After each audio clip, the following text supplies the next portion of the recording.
Ассалаумағалейкум достар, мен Абзал Жәнібекұлы. Өмірде қиялға жайыпқа толы көріністер кездесіп жатады. Ал елестету дегеніміз болмысы бар дүниені жаңадан ұштастыру. Бұл да мақсат қоюдың бір процесі.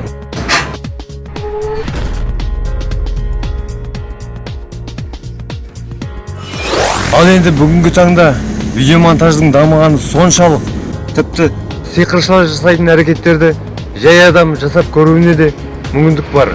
Адам жасағанды адам жасайды.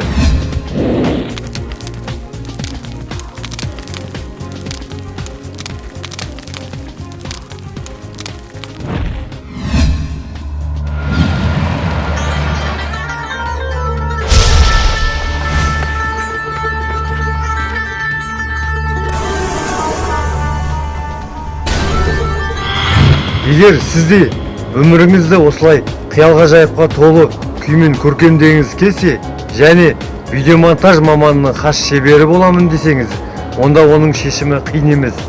Дәл қазір кәсіби маманға телефон шалыңыз.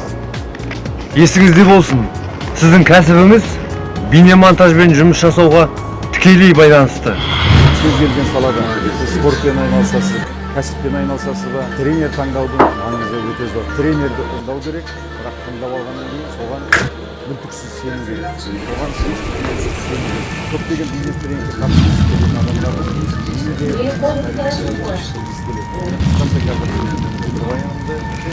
бизнестегі